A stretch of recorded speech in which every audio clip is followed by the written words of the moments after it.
Hello all. इस lecture में हम लोग डिराइव करेंगे quantum condition for elliptic orbit.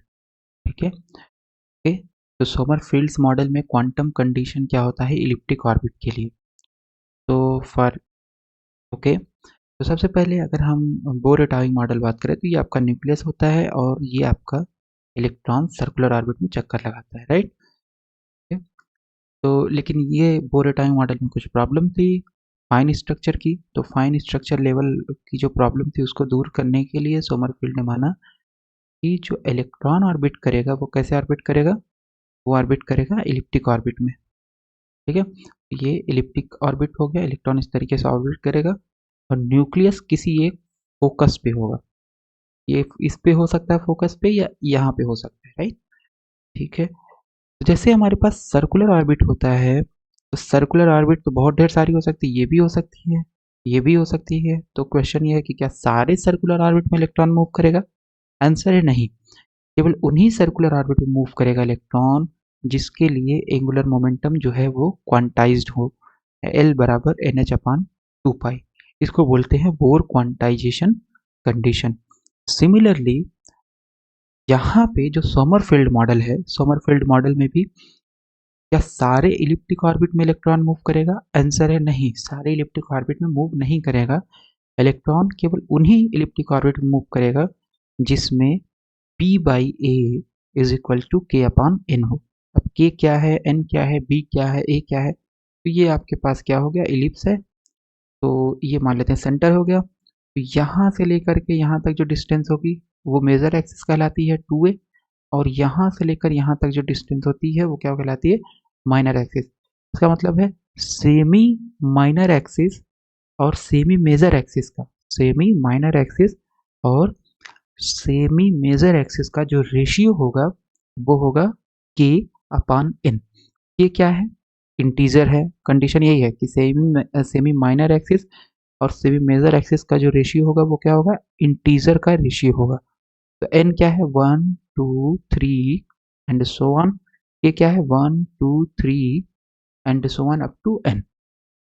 इसको बोलते हैं quantum condition for elliptic orbit. यही कंडीशन हम प्रूव करने जा रहे हैं इस लेक्चर में। तो कैसे करेंगे, सबसे पहले अगर हम ध्यान से देखें तो हमारे पास क्या है, तो ये आपके पास क्या है, इलिप्टिक ऑर्बिट है। ठीक है, तो ये इलिप्टिक ऑर्बिट अगर है तो हम मान लेते हैं कि इलेक्ट्रॉन इलिप्टिक ऑर्बिट में मूव कर रहा है, क्योंकि सोमरफेल्ड मॉडल में इलेक्ट्रॉन इलिप्टिक ऑर्बिट में मूव करता है। तो मान लो ये आपके पास इलेक्ट्रॉन का क्या हुआ, पोजीशन हुआ। एट एनी टाइम इलेक्ट्रॉन यहाँ पे है, तो यहाँ से यहाँ तक जो वेक्टर होगा मान लेते हैं r, न्यूक्लियस से इलेक्ट्रॉन की दूरी। और मान लेते हैं ये आपके पास यहाँ पे न्यूक्लियस है, तो न्यूक्लियस के पास चार्ज कितना होगा, atomic number multiplied by E. ई क्या है, 1.6 10⁻⁻19 कूलाम। और इलेक्ट्रॉन के ऊपर चार्ज होगा -e, राइट। सिंगल इलेक्ट्रॉन की बात हो रही है। तो इसका मतलब है कि r जो है, तो यहाँ पे दो कोऑर्डिनेट होंगे, प्लेन पोलर कोऑर्डिनेट की अगर हम बात करें तो एक तो होगा थीटा। इस इलेक्ट्रॉन की पोजीशन बताने के लिए हमें क्या क्या चाहिए, एक तो ये एंगल चाहिए थीटा और एक यहाँ से डिस्टेंस, क्योंकि यही दो चीज़ चेंज हो रही। तो यहाँ पे जाओगे तो r चेंज हो जाएगा, थीटा चेंज हो जाएगा। यहाँ पे आओगे, इलेक्ट्रॉन अगर यहाँ पे आएगा तो उसका r चेंज होगा और थीटा चेंज होगा। ठीक है, तो इसका मतलब है ये किस तरीके का कोऑर्डिनेट है, प्लेन पोलर कोऑर्डिनेट। तो इसको करने के लिए सबसे पहले हमें ये पता होना चाहिए कि r और थीटा ये दोनों क्या है, पीरियोडिक है। r और थीटा क्या है, पीरियोडिक है। तो r और थीटा अगर पीरियोडिक है तो आ जाते हैं विल्सन सोमरफील्ड क्वांटाइजेशन कंडीशन।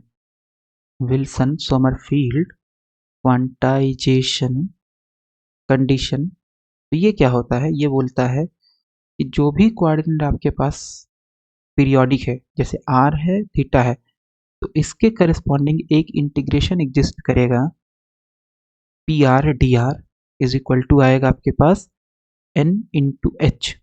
ठीक है, तो n क्या है, इंटीजर है, तो मान लेते हैं nr है इस केस में, nr इंटू एच। और थीटा के करस्पॉन्डिंग भी एक आपके पास एग्जिस्ट करेगा जो कि होगा p theta d theta into n h. तो n को मान लेते हैं k और h। ठीक है, तो ये आपके पास आ गया Sommerfeld Wilson Sommerfeld quantization condition. अगर आपके पास कोऑर्डिनेट कोई भी कोऑर्डिनेट अगर पीरियोडिक है तो उसके करस्पॉन्डिंग एक ये रिलेशन एग्जिस्ट करेगा, इसको बोलते हैं फेज इंटीग्रल। ठीक है, तो अब हम इस लेक्चर में क्या करेंगे, कैसे डिराइव करेंगे इस रिलेशन को, तो बेसिकली इन्हीं दो इंटीग्रेशन को सॉल्व करके। ठीक है, इन्हीं दो इंटीग्रेशन को सॉल्व करके। तो अगर हम इलेक्ट्रॉन की बात करें तो एक पीरियड में इलेक्ट्रॉन का थीटा कहाँ से कहाँ मूव करेगा, ये है आपके पास थीटा एंगल। ठीक है, तो इलेक्ट्रॉन अगर यहाँ से ऐसे मूव करते जाएगा करते जाएगा करते जाएगा करते जाएगा तो पूरा एक रोटेशन में कितना एंगल चेंज होगा, थीटा चेंज होगा 0 टू थीटा चेंज होगा 0 टू पाई। ठीक है, ये आपका थीटा चेंज हो जाएगा 0 से लेकर के 2 पाई तक, तो एक रोटेशन कंप्लीट हो जाएगा। तो ये फेज इंटीग्रल बेसिकली क्या है, इन वन रोटेशन इसको आपको इंटीग्रेट करना है। ठीक, तो पी थीटा तो बहुत आसान है इंटीग्रेशन करना, क्यों, क्योंकि ये इलिप्टिक ऑर्बिट में मूव कर रहा है और कोई एक्सटर्नल फोर्स नहीं है, no external force, no external force. तो आपके पास एंगुलर मोमेंटम कंजर्व रहेगा, एंगुलर मोमेंटम क्या रहेगा, कांस्टेंट रहेगा। चाहे इलेक्ट्रॉन यहाँ पे है तो भी एंगुलर मोमेंटम सेम, यहाँ पे तो भी सेम, यहाँ पे तो भी सेम, कहीं पे भी इलेक्ट्रॉन है इस इलिप्टिक ऑर्बिट में तो एंगुलर मोमेंटम सेम रहेगा, एंगुलर मोमेंटम कंजर्व रहेगा। तो इसका मतलब है कि जो पी थीटा एंगुलर मोमेंटम क्या होता है basically, P theta component is constant. ठीक है, पी आर क्या होता है, तो इसको भी हम लोग देख लेते हैं। तो पी आर क्या है, आर के corresponding momentum, it's not linear momentum, P theta और पी आर। सो पी आर हमारे पास क्या है, आर के करस्पॉन्डिंग मोमेंटम, तो एम आर डॉट है ना, या एम वी जो हम देखते हैं मास टाइम वेलोसिटी इतना होता है, या हम इसको लिख सकते हैं m d are by d t, या इसको लिख सकते हैं एम आर डॉट, ये पी आर हो गया। पी थीटा क्या होगा, पी थीटा होता है एम वी आर, बेसिकली ये क्या है, एंगुलर मोमेंटम है। ठीक है, तो अब क्योंकि एंगुलर मोमेंटम कांस्टेंट है तो ये वाले इंटीग्रेशन को हम आसानी से परफॉर्म कर सकते हैं, तो ये पूरा का पूरा टर्म ही बाहर आ जाएगा। तो ये हो जाएगा पी थीटा, क्योंकि कांस्टेंट है, जैसे ही थीटा 0 से 2 पाई जाएगा तो अंदर क्या बचेगा, टी थीटा ए एच। इसका मतलब है पी थीटा, इसका इंटीग्रेशन करेंगे 2 पाई बराबर ए एच, तो यहाँ से हमारे पास आ गया P theta is equal to के एच अपान 2 पाई, जहाँ पे के क्या है, इंटीजर है, और एच क्या है, प्लांक कांस्टेंट। तो एक इंटीग्रेशन हमने सॉल्व कर लिया। डिफिकल्टी है इस इंटीग्रेशन को सॉल्व करने में, क्यों, क्योंकि आपके पास जो पी आर है उसमें एम आर डॉट है, एम आर डॉट मतलब लीनियर वेलोसिटी, तो इसका जो लीनियर वेलोसिटी है वो तो चेंज हो रहा है, चाहे यहाँ हो चाहे यहाँ, चाहे यहाँ कहीं पे भी हो इलिप्टिक ऑर्बिट में। इसका मतलब पी आर को तो हम इंटीग्रेशन से बाहर नहीं निकाल सकते। तो पी आर को इंटीग्रेट करने के लिए हम लोग सबसे पहले पी आर को कन्वर्ट करेंगे पी थीटा के टर्म में, तो वो कैसे होगा, वो अभी हम देख लेते हैं। तो इसको अब हम यहाँ से निकाल देते हैं बाहर। ठीक है, सो ये डिलीट हो गया। सो पी आर क्या होता है, पी आर आपके पास होता है एम, भी हमने देखा पी आर क्या है, एम आर डॉट, डॉट का बेसिक रिप्रेजेंटेशन होता है कि ये कन्वेंशन है कि आर डॉट का मतलब है कि एक बार टाइम के रिस्पेक्ट में डिफ्रेंसिएशन। ठीक है, तो इसको हम लिख सकते हैं m d are by d t, या इसको लिखा जा सकता है m d are by d t, तो इसको हम लिख सकते हैं d are by D theta into D theta by d t, right, chain rule से, चेन रूल ऑफ डिफ्रेंसिएशन। तो d theta by d t ये क्या होता है, ये होता है आपका D theta by d t, ये होती है एंगुलर वेलोसिटी ओमेगा, और ये हो गया D R by D theta. ठीक है, तो m omega d are by D theta हो गया। तो ओमेगा बराबर क्या होता है, v बराबर r omega, so omega is equal to v by r. इसका मतलब पी आर आ गया आपके पास एम ओमेगा की जगह, सॉरी ओमेगा की जगह हम रख सकते हैं लीनियर वेलोसिटी, क्योंकि कुल मिला के हम पी आर कन्वर्ट करना चाहते हैं पी थीटा के टर्म में। तो ओमेगा तो है नहीं पी थीटा में, हालांकि एम आर स्क्वायर ओमेगा भी होता है, बट क्योंकि हमने यहाँ पे एम वी आर लिखा है तो इसको एम वी आर में कन्वर्ट करेंगे, तो ये हो जाएगा m v by R D R by D theta, ठीक है।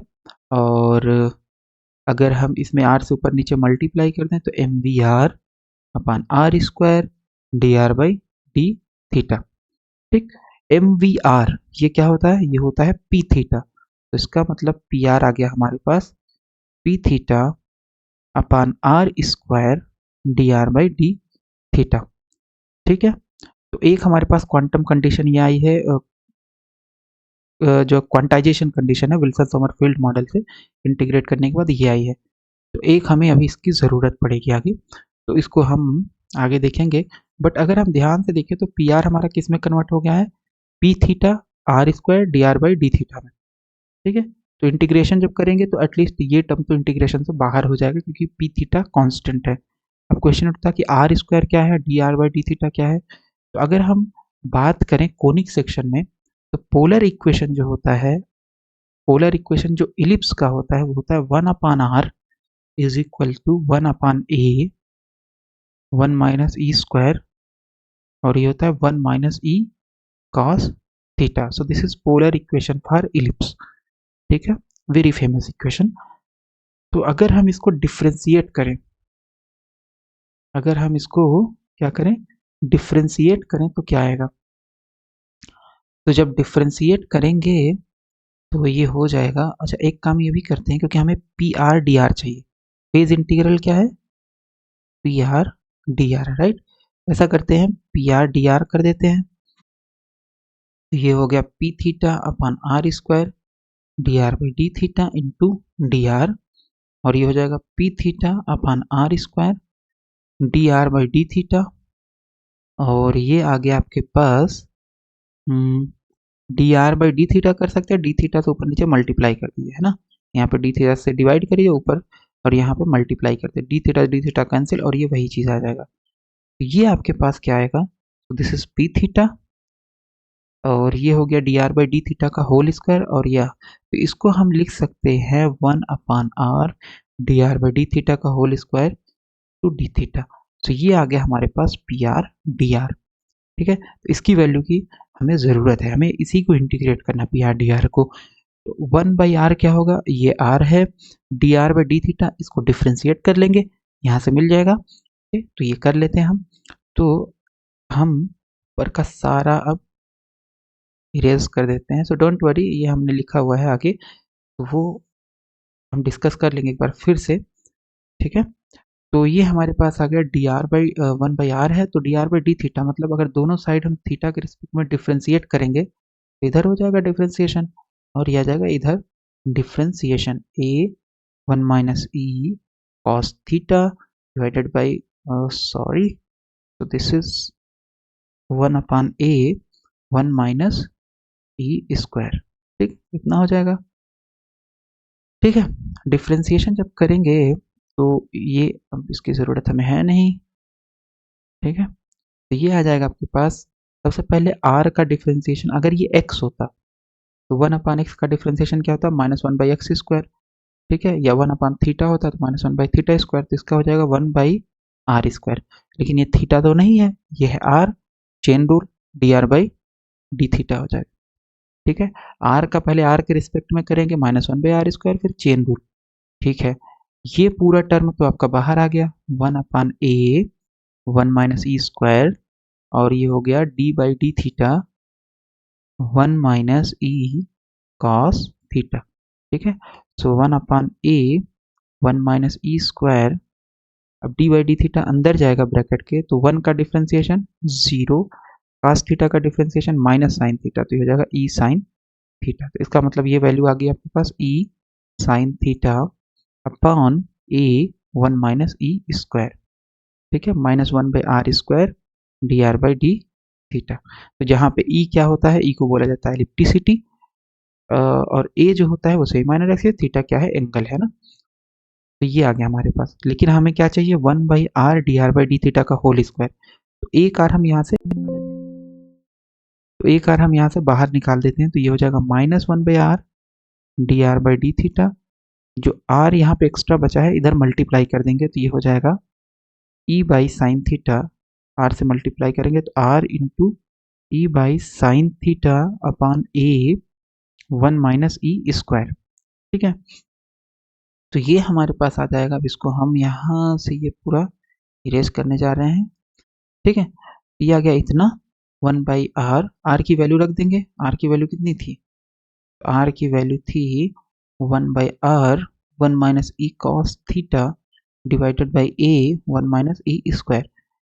आर की वैल्यू यहाँ पे जैसे ही रखेंगे तो आ जाएगा -1 by R D R by D theta is equal to r. So this is a 1 minus E square upon 1 minus E cos theta, है ना। आर की वैल्यू रखेंगे, 1 बाई आर है तो पलट जाएगा, और ये आ जाएगा आपके पास e sine theta upon a 1 minus E square.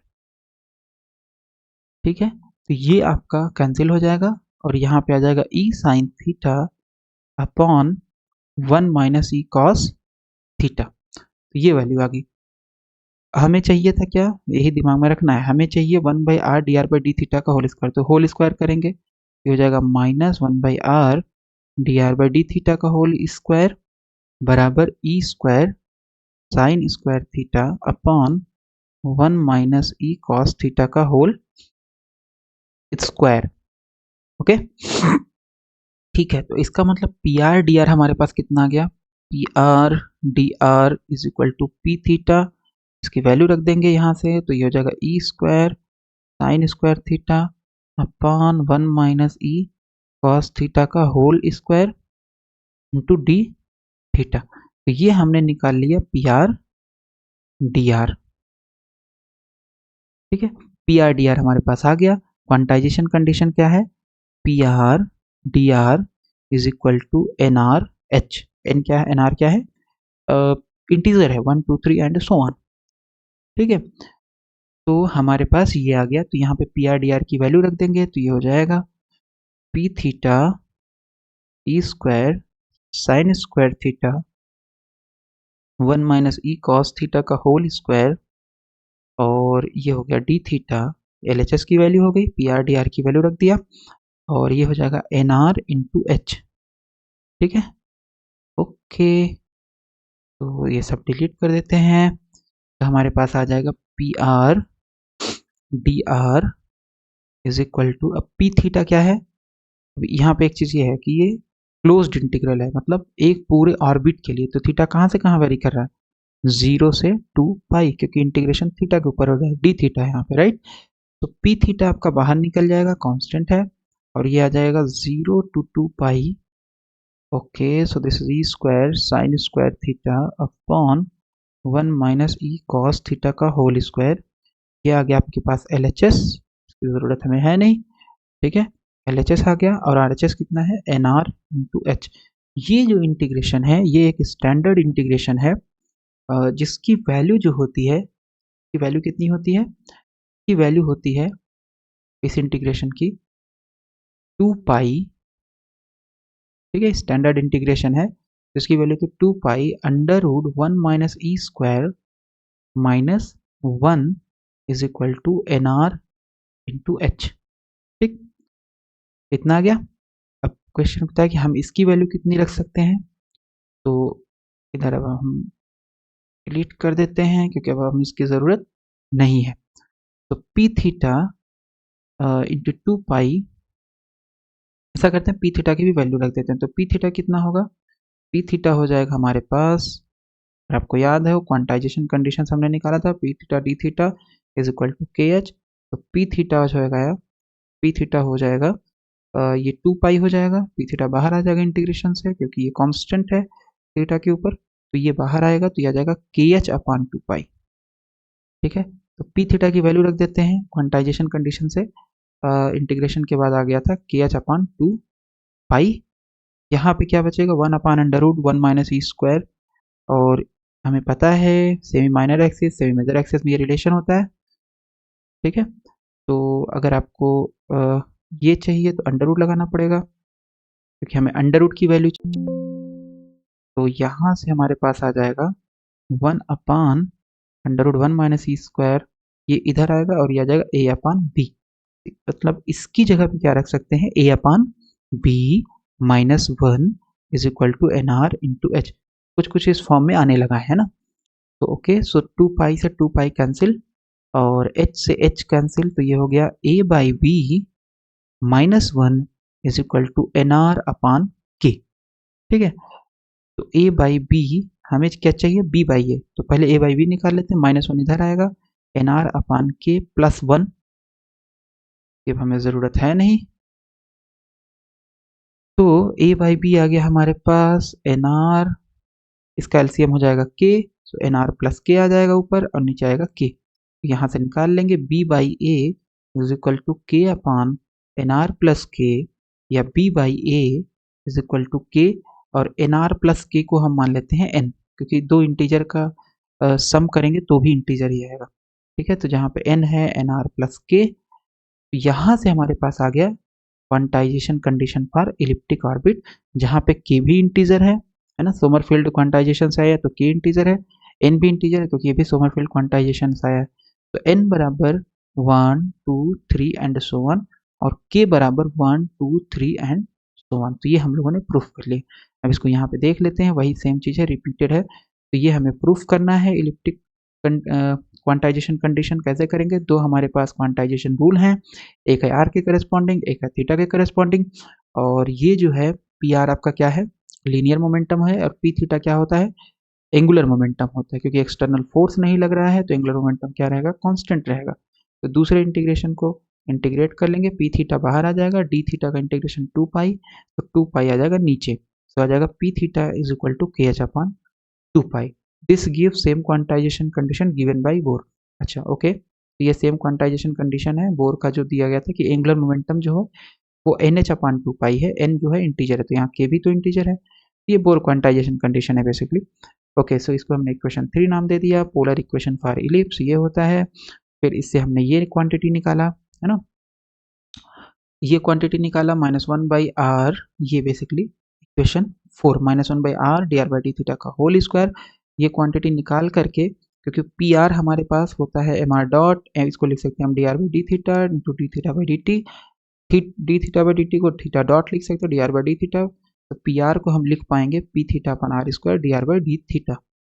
ठीक है, तो ये सारा कुछ हम कर चुके हैं, और तो पी आर इतना हो गया, फिर इसको हम कर लेंगे तो ये आ जाएगा इतना, p R D R is equal to P theta 1/r d are by D theta का होल स्क्वायर, इसकी वैल्यू रख देंगे जो हम निकाले हुए हैं, तो ये इतनी वैल्यू है, तो स्क्वायर हो जाएगा डी थीटा।